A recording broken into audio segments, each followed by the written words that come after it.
Dog ने shelter home में एक युवक को बुरी तरह से नोच दिया। शेल्टर होम में युवक पर पिटबुल के हमले का वीडियो वायरल हो रहा है। इंडिया डेली ने इस खबर को प्रमुखता से दिखाया है, जिसका असर हुआ है कि पिटबुल के मालिक के खिलाफ एफआईआर दर्ज हुई है। स्थानीय लोगों का आरोप है कि कई बार शिकायत के बाद भी डॉग शेल्टर के मालिक ने ध्यान नहीं दिया। सोमवार को शेल्टर होम में हमले के वक्त पिटबुल इतना खूंखार हो गया था कि उसने युवक के पैर को अपने जबड़ों में फंसा लिया और उसे बुरी तरह चबा डाला। लोगों ने बहुत मुश्किल से युवक को पिटबुल से आजाद कराया। पिटबुल डॉग के हमले में घायल युवक को जिला अस्पताल में भर्ती कराया गया है, जहां इसका इलाज चल रहा है। इस मामले में पुलिस का भी एक्शन हुआ है। पिटबुल के मालिक के खिलाफ एफआईआर दर्ज की गई है। दरअसल पिटबुल बेहद आक्रामक होता है और कई देशों में इसे पालने पर बैन लगा है। कई बार पिटबुल के हमले की खबरें भी सामने आ चुकी हैं।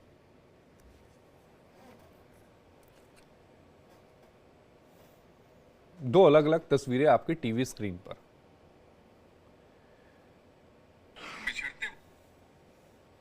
तो ये घटनाएं आती रहती हैं, कहीं फिजबुल काट लेता है तो कहीं नॉर्मल डॉग काट लेते हैं, कहीं बच्चों को दौड़ा करके जो आवारा कुत्ता जिसको बोला जाता है डॉग, वो काट लेते हैं। तो ये कहीं ना कहीं एक सवाल है, क्योंकि अक्सर अगर इन कुत्तों के खिलाफ कोई कार्रवाई करता है तो आसपास के लोग भी कहीं ना कहीं इसका विरोध भी करते हैं। तो ये एक सवाल है। लेकिन जिस तरह से ये मामला सामने आया, रिहायशी इलाकों में आसपास के लोगों का साफ तौर पर कहना है कि इससे पहले भी यहाँ पर चलाया जाता, हमने आपत्ति किया लेकिन नहीं माने। उसके बाद मालिक ने दूसरे किसी व्यक्ति को यहाँ पर शेल्टर होम चलाने के लिए यहाँ पर अनुमति दी। पिछले 6 महीने से वो चला रहे हैं। लेकिन जिस तरह से उनके ही कर्मचारी को, उनका ही जो एक तरह से शेल्टर होम का डॉग था, उसने काटा, तो ये एक सवाल है। कर्मचारी काम कर रहा था, कर्मचारी को जब काटा तो उसको बचाने वाला आसपास कोई नहीं था। जो यहाँ के आसपास लोग हैं, जो बगल के, मैं अपने सहयोग के माध्यम दिखाऊंगा, एक ठीक देख सकती बगल का मकान है, इसके ठीक बगल में यहाँ पर चलता है। यहाँ पर जब उनको आवाज़ सुनाई देती है कि नीचे कोई आवाज़ आ रही है, कोई परेशान है, तो ये दौड़ते हैं लाठी डंडा लेकर के और पानी फेंकते हैं।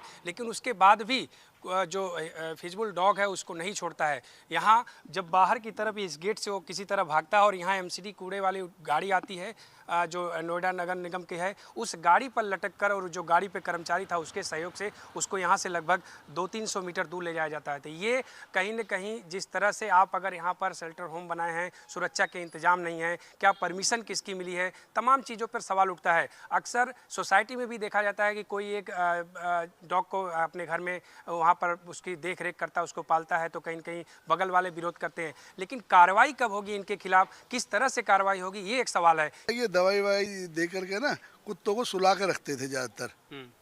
जो कुत्ते बाहर से आते थे उनको दवाई वगैरह दे करके खाने में, जिससे वो शांत रहे, ज़्यादा शोर न मचाए, ज़्यादा भौंके ना, अड़ोसी पड़ोसियों को पता न चले। तो रात को रोने की आवाज़ तो आती थी अजीब तरह की कुत्तों की।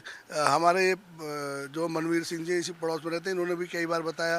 तो हमने इनके मालिक से कई बार कहा, विनती की कि आप जो है ना कुत्ते की बजाय किसी और को दे दीजिए अपना ये। लेकिन क्या कि जो ये कुत्ते वाले हैं ज़्यादा पैसा देते हैं तो आदमी लालच में आ जाता है। सर, कल की क्या घटना हुई, किस तरह से हुआ और कितने बजे हुआ, क्या क्या हुआ था यहाँ पे? ये कल लगभग 9 और 9:30 बजे के बीच की बात है। जब अंदर से आवाज़ आई तो अड़ोसी पड़ोसी सब लोग एकदम से आवाज़ सुन के भागे।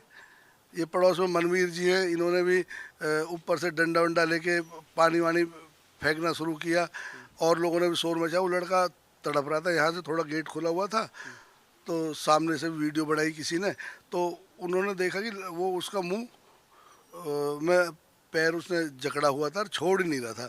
लड़का बाहर को भागता और वो कुत्ता उसको अंदर खींच लेता।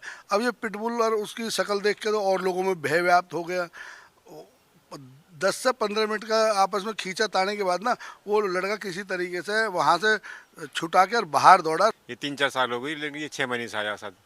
ये जो दूसरे वाले ने पहले भी जो डॉग केयर करते थे इसमें, तो लेडीज थी, तो उसने खाली करके फिर ये लड़का आया। अभी तो आप लोग ऑब्जेक्शन नहीं करते? ऑप्शन करा था जी हमने, मालिक से करा था हमने। तो जिसको कुत्ता काटा है वो कहाँ के रहने वाले हैं, उनकी स्थिति क्या है? वर्कर था, इनका ही वर्कर था उसकी। हाँ, उनकी स्थिति खराब है बेचारे की। वो तो गरीब बच्चा है, उसे तो वैसे रखते थे जो, तो उसकी तो भी अब यहाँ देख के तो लगा बच्चा का ना बच्चा का। लोग बता रहे हैं कि वो कूड़े वाली गाड़ी थी, उस पर वो लटक करके किसी तरह अपनी जान बचाए। पहले तो अंदर से आना मुश्किल है, वो अंदर से आया तो कूड़े वाली गाड़ी आ गई, उसको भगवान करके आ गई गाड़ी हो, तो उसने हाथ पकड़ कर वहाँ तक लेगा उसको।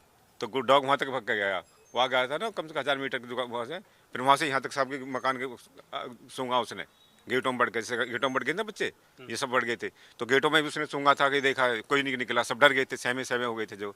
तो उसके बाद फिर जो मालिक आया था, जो भी उसको ट्रेनर जो भी। बिल्कुल, देखिए और भी लोग हैं। सर, रिहायशी इलाके में इस तरह से शेल्टर हॉल चलाना, डॉग मतलब जिस तरह से यहाँ पालन पोषण किया जा रहा है, आप लोग इसको कैसे देखते हैं? पहली बात तो रिहायशी इलाके में ये चलाना ही नहीं चाहिए, और किस लिए चला रहे हैं, क्यों चला रहे हैं, यही नहीं समझ आ रहा। अब आज ये घटना होगी है, अब इस घटना के बाद थोड़ा सा सचेत होंगे, फिर उसी के बाद वही रूटीन हो जाएगा। एक को रोको दूसरा शुरू हो जाता है।